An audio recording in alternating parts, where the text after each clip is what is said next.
Ito ang balita ngayon, trending at pinag-uusapan ngayon sa mundo ng social media. Ang di umano'y balita, sadyang hindi talaga natutulog ang karma. Matapos mag-trending sa mundo ng social media ang balita na disqualified na di umano si Justice Secretary Jesus Crispin Remulla bilang nominado sa Ombudsman polls. Gaano kaya katotoo ang balitang ito, mga kababayan? Ating alamin. Pero bago ang lahat, kung bago ka pa lamang sa aming channel, please huwag kalimutang mag-like, subscribe at i-click ang notification bell para mas maging updated ka pa lalo sa lahat pa ng bagong video na i-upload namin.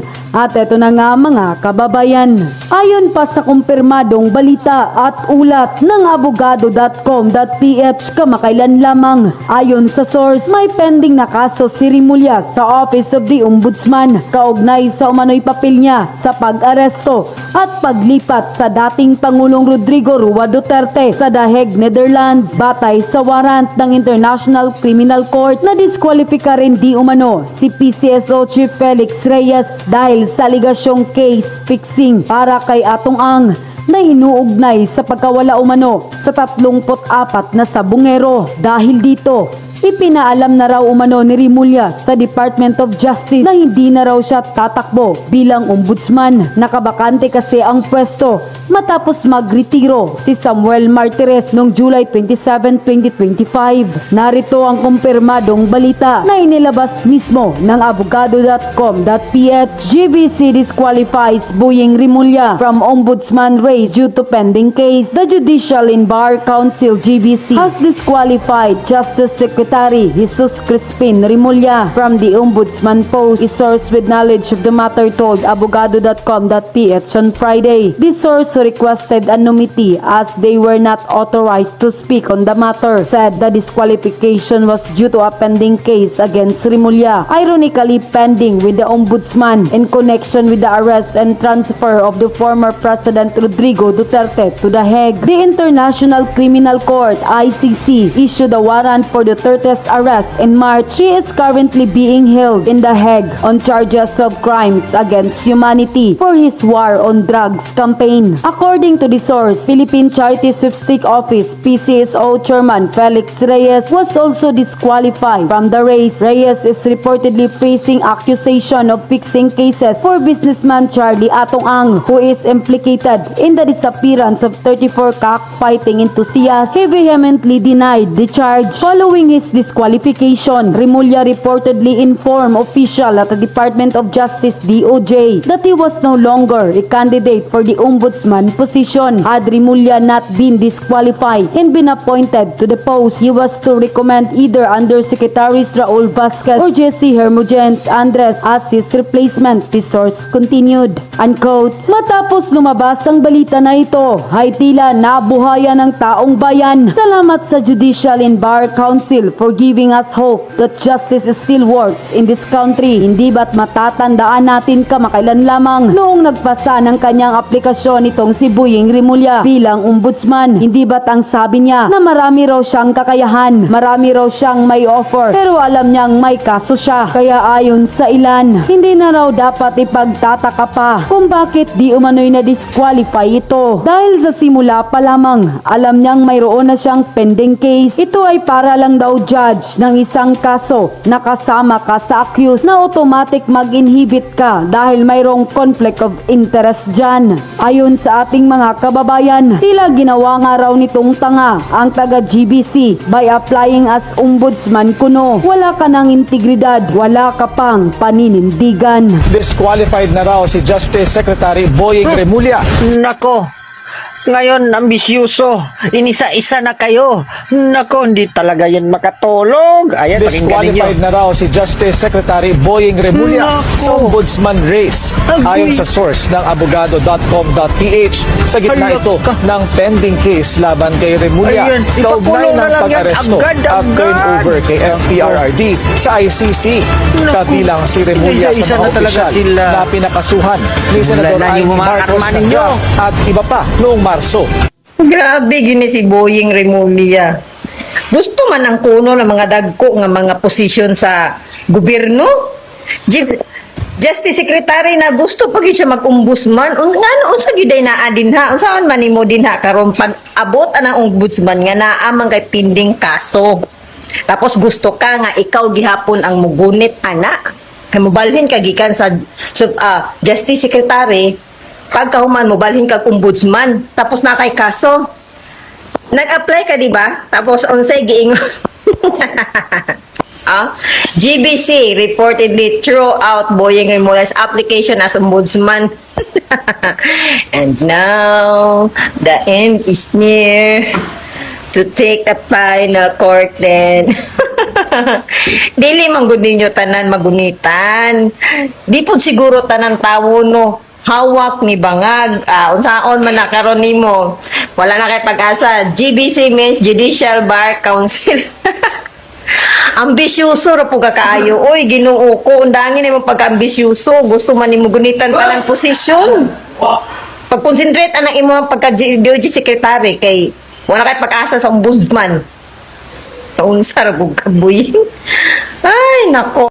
Si Remulla ay totoo nga po bang na-disqualified kasi kumalat po kahapon o kagabi na disqualified na raw po sa posisyon na ombudsman, no? Alam naman natin na kandidato bilang isa sa mga kandidato sa ombudsman papalit kay Martires itong si Boyeng Remulla. Okay, pag-uusapan din po natin, ito po, no, mukhang nagkaroon na naman ng bagong leader. Lideran itong mga dilawan sa katauhan ni Kiko Aquino D. At may bagong simbolo na sila, di ba? Dati ang simbolo ng mga dilawan, L, laban. Naging loser. Loser na sila, iniwan na yan. Tapos ngayon po, ay gano'n na po, no? Yung thumbs down na po ang kanilang bago. At ayon po kay Dilima, ay tuloy ang laban. Hindi talaga ng mga to. Walang katapusang paglaban. Pag-uusapan din natin mga kapatid. Ito pong yung Rappler, may mga bagong pauso. Sinusuri po nila bakit po ang dami-daming supporter ni Tatay Digong. Nakita po nila na ito raw po ay dahilan dahil po sa sama-samang dalawa raw po cyborg operation. Ang tawag po nila cyborg operation, part human, part machine. Yan po ang tawag nila sa hyper partisan influencers trolls ng mga Duterte. Hanggang ngayon po hindi nila matanggap na popular ang mga Duterte. Hanggang ngayon po pinapaniwala nila yung kanilang mga sarili na ang mga Duterte po kaya nagiging popular ay dahil sa cyborg operation. Mga cyborg na pala tayo mga kapatid. Yan po ang mga pag-uusapan natin at iba pang mga balita. Pero bago yan, kung bago ka pa lang dito sa ating channel, mag-subscribe ka na. Dahil ito lang ang tanging channel na may kinikilingan, may pinapanigan. Una sa balita, huli sa impormasyon. Kaya ano pang hinihintay nyo? Pindot na, okay. Pakita ko lang po sa inyo, no? Ito po ang bagong simbolo daw ng defiance. Yan, no? Ito po ang bagong simbolo ng protesta ng mga dilawan. At ito ang kanilang bagong leader. May pagka no? Parang sa madaling salita, may pagka-abnoy. Ayan po, ang mga salot.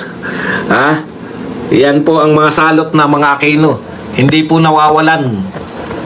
Okay. Siyempre, yung mga matatanda ng katulad nila Dilima, tuloy-tuloy pa daw. Ito po yung sabi ni Dilima, para isahan na lang po. Ayan. Bakit kayo masyadong apurado? Bakit daw apurado yung Senate? Na ibaon man nila ang impeachment case, hindi pa tapos ang laban. Patuloy tayong magbabantay, patuloy tayong maninindigan para sa katotohanan at pananagutan. The fight goes on. Tindi, no? Okay. Yan po, una po natin narinig yan, yung PDP laban, no? Laban!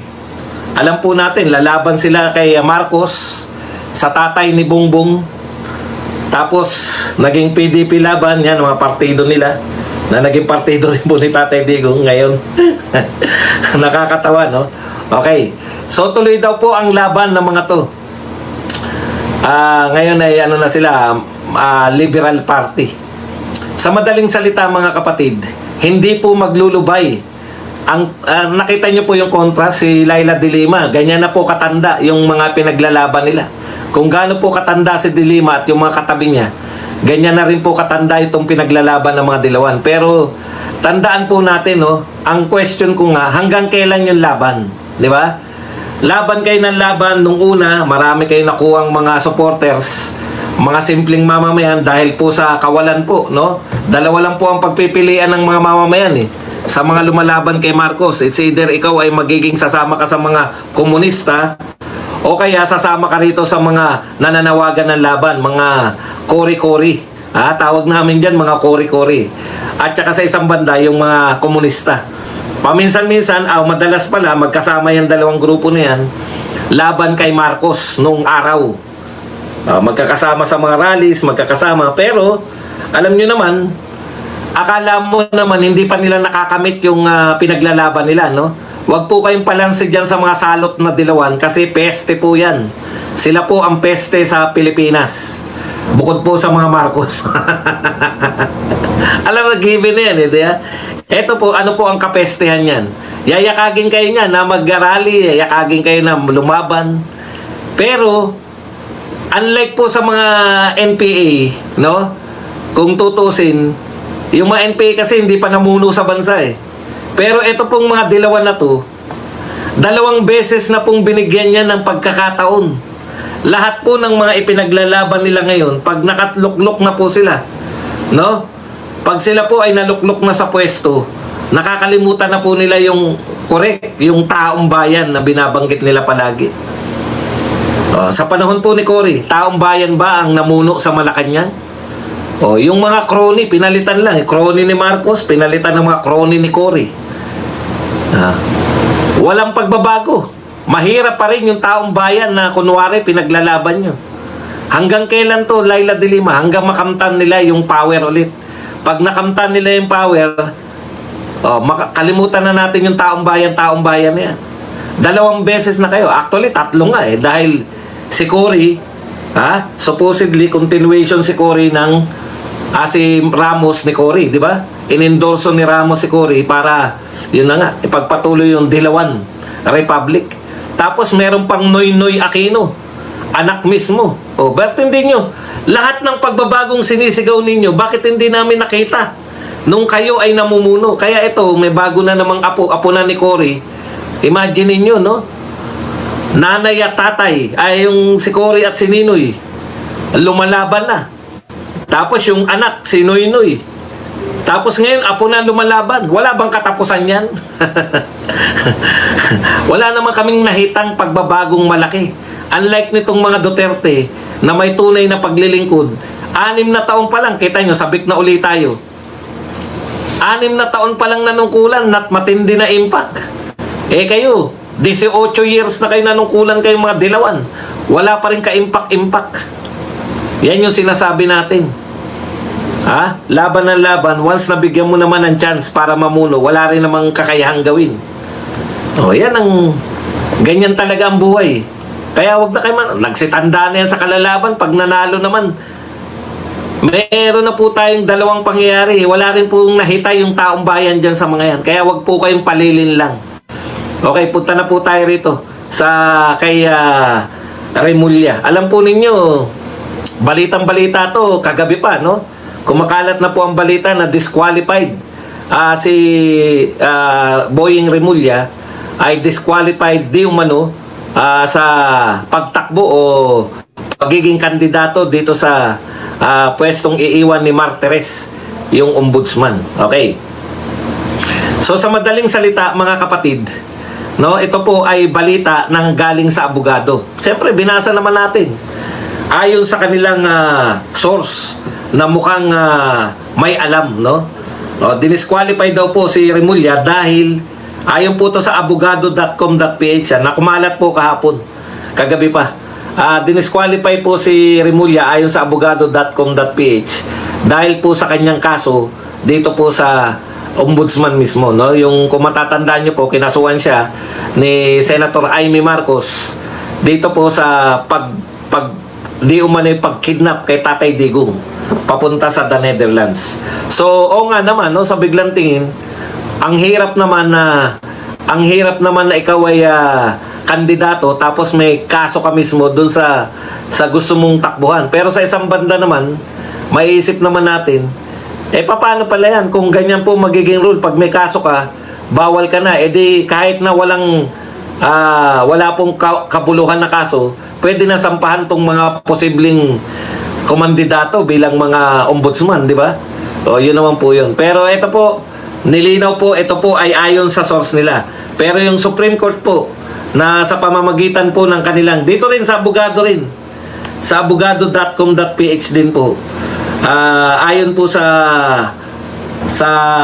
Supreme Court spokesperson, ang napakagandang artistahin na si Attorney Ting. Ayon po kay Attorney Ting, in response to some of your queries on whether the JBC disqualified SOJ Remulla from ombudsman position, the Judicial and Bar Council has not yet commenced the vetting process. As of the official list of applicants under consideration has yet to be published. So sa official po, ayon po kay SC spokesperson Camille Sue Mayting, ang sinabi po niya ay wala pa pong official, no? Hindi pa po nailalabas. So paano po ma-disqualified? Parang hindi pa po nagsisimula yung vetting process, yung pagsasala na gagawin ng JBC. Ano po ba ang papel ng JBC? Sila po ba yung pipili? Hindi po. Sila po yung mag-shortlist. Halimbawa po, ilan yung kandidato? Kung 13 po yung kandidato, hindi ko na alam kung ilan yung kandidato eh. So kung halimbawa na lang 20, so mamimili po yung JBC ng 5. Yun po yung pangalan ng 5, yun po yung dadalin sa presidente ng Pilipinas, at ang presidente po ang may final say kung sino. Pero hindi siya pwedeng mag-appoint nang wala doon sa 5. Okay? Hindi po siya pwedeng siya mamili. So tama po yun na dapat talaga hindi masama, pero hindi lang po dahil sa may kaso si Remulla eh. Ako po, ang paniniwala ko po, dapat po sa isa pong tumatayong ombudsman, dapat po galing po yan immediately, ang immediate na trabaho niya, kung ako lang masusunod ang immediate na trabaho niya dapat may kinalaman po sa hudikatura. Kasi po ang kinakailangan dyan na unbiased ka eh. Kumbaga kung nakasanayan niya po, halimbawa galing po siya, dati po siyang Supreme Court Justice, dati po siyang Court of Appeals, dati po siyang basta dati po siyang judge. Yun po kasi, bakit po? Ang kinakailangan po sa isang ombudsman, kinakailangan na ikaw po ay objective, hindi ka bias, at hindi ka namumulitika.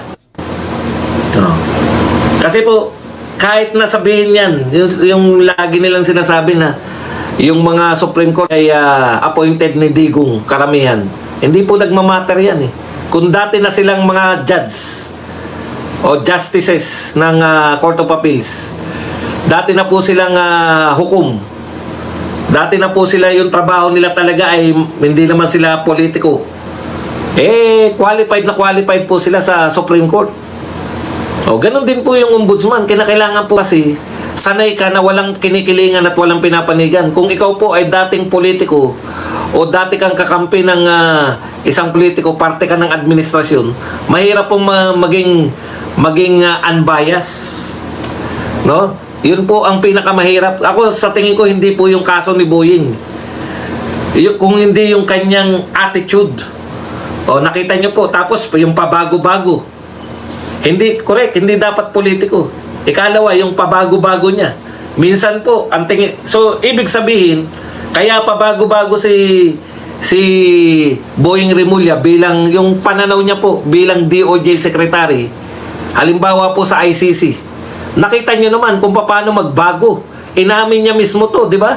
Sinabi niya, talaga pong ganun pwede pong baguhin yung stance mo. Nung sa may hearing ni Amy Marcos tungkol po dyan sa pagpapadakip kay Tatay Digong, inamin niya na nagbabago siya ng posisyon sa ICC. Nagbago siya ng posisyon sa ICC. Dati niyan sinasabi na walang jurisdiction. Dati nilang sinasabi na hindi pa papasukin. Bigla po nagbago dahil nga namumuliti ka siya. Dahil siya po ay syempre, kung ano po ang gusto ng yung presidente. Alam niyo naman yung pagiging secretary, hanggang gusto ko lang ng presidente. Hindi naman po yan yung pwede ka makapag-isip ng outside the president. Hindi po. Kinakailangan po nakaayon sa presidente yung mga desisyon mo. Nung panahon po na buo pa yung unit team sa unang bahagi, bukang bibig po ni Remulla na hindi papapasukin yung ICC, papapasukin lang bilang bisita, no? Walang kaugnay, hindi natin kinikilala yung ICC. Bandang huli po nung nagkalaban na, sila pa ang umaamin na nagpakulong, no? O sila pa po yung umaamin na sila yung dahilan kung bakit nakulong, yung pakikipagtulungan nila. Kunwari sa Interpol, pero yung Interpol naman, ang pinatutupad, yung pong ICC warrant of arrest. O, paikot-ikutin nyo man, yun din po yun. Nakipagtulungan din tayo sa ICC. Hindi nyo naman mabubola mga tao. O, yung pabago-bago pong ganyan, ang dahilan po niyan kasi nangangamuhan ka, sekretary ka eh. Tandaan po ninyo, lahat po ng sekretary, anytime pwedeng tanggalin niya ng presidente kung hindi na kayo mag-aayon. Kung dyan po nasanay si Remulla, na inaayunan niya yung kanyang principal, paano magtatrabaho bilang ombudsman yan? Samantalang lahat ng kaso ng katiwalian sa gobyerno, babagsak sa kanya, dadaan sa kanya. Kung bias siya, walang mangyayari. Kaya ako personal, hindi dahil sa siya ay may kaso, yung talagang hindi dapat politiko ang nilalagay po dyan. Okay. Ano pa ba? At ayon naman po kay Remulla, eto po, I'm not giving up. Yan po ang sinabi ni Remulla, hindi po siya magwi-withdraw, no? Kahit na nga po napabalita sa abogado rin to, ha. Kaya yung abogado, salasalabat yung at least pinipresent natin sa inyo. Yung una sinabi ng abogado, disqualified na. Eto po, sinabi naman, kinuha naman nila yung point of view ni Remulla, hindi naman siya mag-give up. Kahit na sinasabi na madi-disqualify na siya o disqualified na siya, tuloy lang. Ayan po ang tema ngayon, tuloy ang laban eh.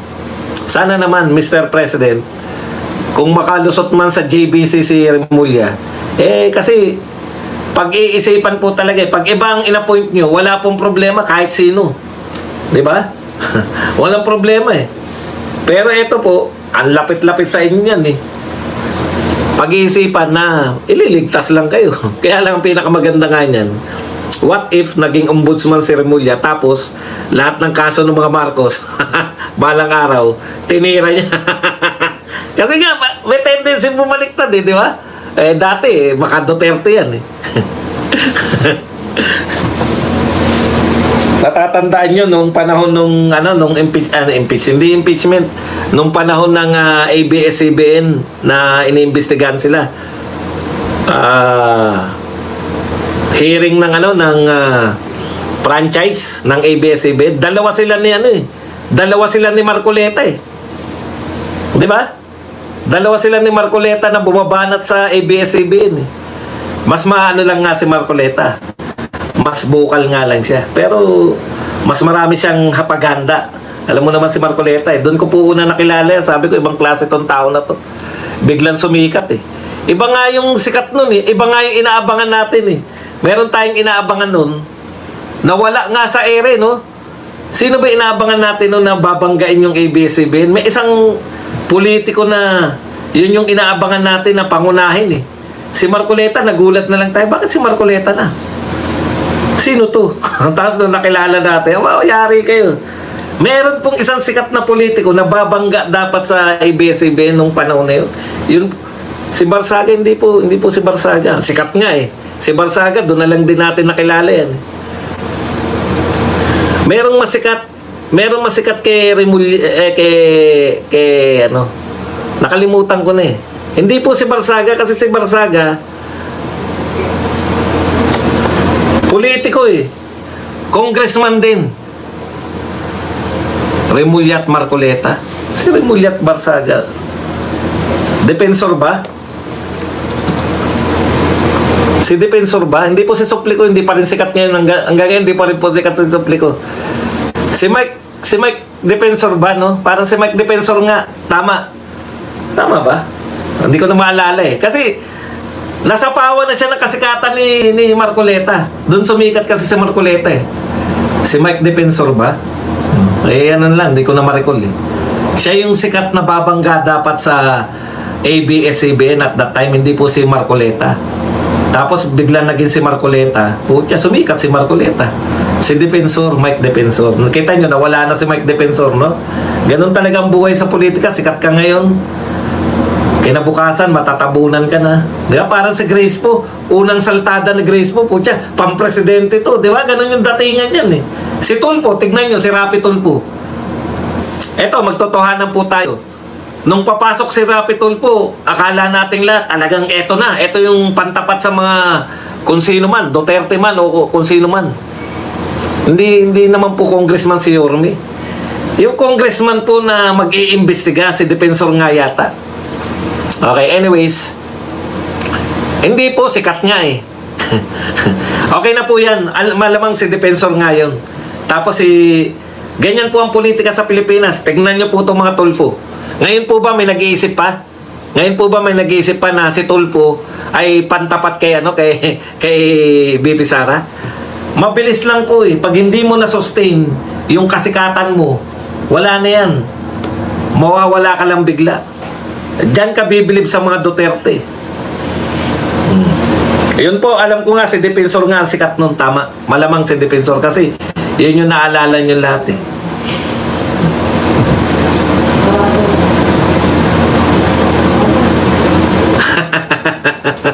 Binanatan nyo na naman si Binay sa dilim.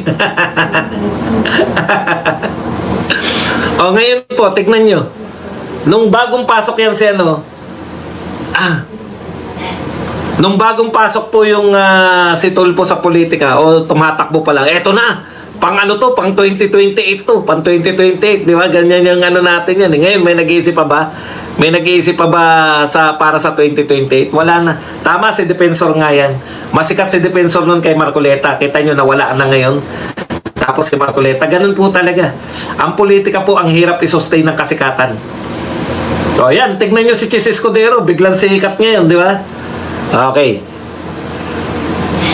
Punta na po tayo rito sa Hindi nga po, hindi nyo ko inunawa. Sikat na kasi si Defensor eh. Kasi tsahin niya si Miriam, di ba? Yan yun eh.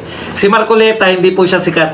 Bigla siyang, sino ba to? Bakit hindi si Defensor? Yung pala ayun nga. And the rest is history. Ganun na lang po natin yan. Anyways, punta na po tayo rito, no? Yan yung sinasabi natin na pwede kayong sikat. Si Grace po, biglang sikat, biglang lubog.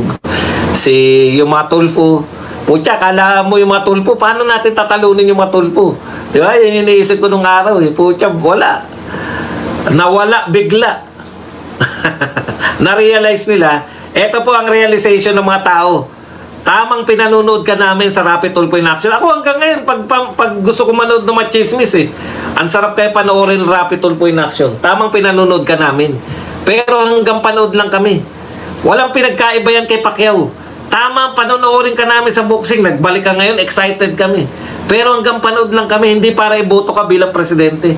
Ganon din po kay Tulfo. Hindi tamang pinanonood ka ng milyon-milyon. Ikaw ang pinakamalakas sa YouTube, sa Facebook. Tama po yan. Pero hindi po para iboto ka namin na presidente. Wala ka na sa eksena eh. Oh. Yun pala yun, no, mga kapatid. Kahit hindi nyo siraan yung tao, basta wala namang mai-offer, mawawala na lang po kusa. At yun na nga mga kababayan, ano na ang masasabi mo? Kung mayroon kayong hinaing at komento patungkol sa balitang ito, please comment down below. Pag-uusapan natin yan sa comment section. At kung nagustuhan nyo ang video, ay huwag kalimutang mag-like at i-share na din para mas marami pang makaalam at umabot ito sa marami sa ating mga kababayan. Maraming salamat po!